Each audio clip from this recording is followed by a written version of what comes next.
में TET pass पारा teacher पिछले 22 अगस्त से एक मांग वेतनमान को लेकर राजभवन के समक्ष धरना सह अनशन पर बैठे हुए हैं।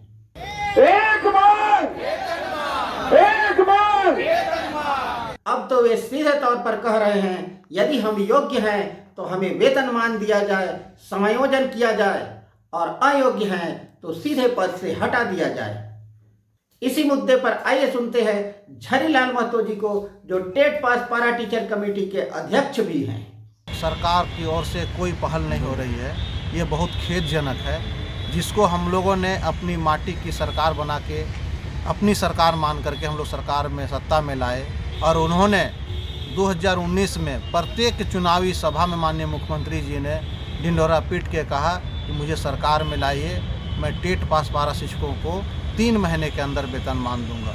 आज 3 महीना से 4 साल हो गया। बड़ी दुख और बड़ी खेद के साथ कहना पड़ रहा है, भारत सरकार की और झारखंड सरकार की जितने भी एक सहायक शिक्षक बनने के लिए गाइडलाइन होता है, उस टोटल गाइडलाइन को हम लोग पूरा करते हैं।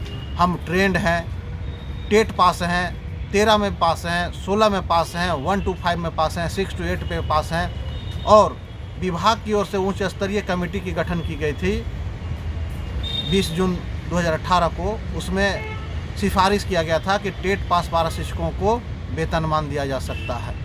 उसके आधार पर पूरे शिष्टमंडल के आधार पर माननीय महाधिवक्ता से राय मांगा गया कि इसमें कोई कानूनी अड़चन फंस सकता है टेट पास को वेतनमान देने के लिए। तो वहाँ से भी महाधिवक्ता का राय है कि टेट पास पारा शिक्षकों को वेतनमान देने से कोई कानूनी अड़चन नहीं पहुँच सकता है और टेट पास को वेतनमान दिया जा सकता है। परंतु महाधिवक्ता का राय, उच्च स्तरीय कमेटी की राय, और यहाँ देखिएगा कि इतने विधायक यहाँ पर हैं उपस्थित। इन विधायकों ने कहा है कि टेट पास का मांग जायज़ है, इनको वेतनमान मिलना चाहिए।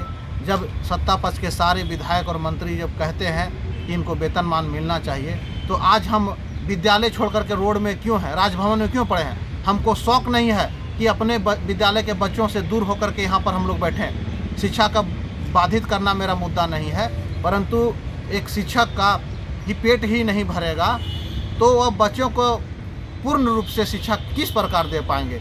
हम अगर आहारताधारी हैं, हम योग्य हैं तो हमको वेतनमान दीजिए, अगर ये अयोग्य हैं तो हमको हटा दीजिए। मेरा एकदम स्पष्ट कहना है कि उच्च स्तरीय कमेटी का गठन करते हुए एक वार्ता कराइए। अगर हम गलत हैं, हमको नहीं मिलना चाहिए, हम आहारताधारी नहीं हैं। इससे पूर्व जब 2013 में पास किया था तो उनको सीधे बहाली किया गया, शिक्षक बनने का मौका दिया गया, और 16 में पास हुआ उसे साथियों को मौका भी नहीं मिला है और वहाँ सीधी नियुक्ति था। और अभी वर्तमान में देखेंगे सहायक आचार्य का नियुक्ति प्रक्रिया जो निकला एकदम त्रुटिपूर्ण है। बताइए, आज तक पूरे भारत में कहीं भी 7 घंटा और 9 घंटा का 3 पाली और 4 पाली में परीक्षा नहीं लिया गया और हमें परीक्षा में झोंका जा रहा है। क्यों झोंका जा रहा है? 20 साल हमने जहाँ सेवा दिया, अब हमारी उम्र नहीं कि हम बच्चों को पढ़ावें कि खुद पढ़ें और परीक्षा दें।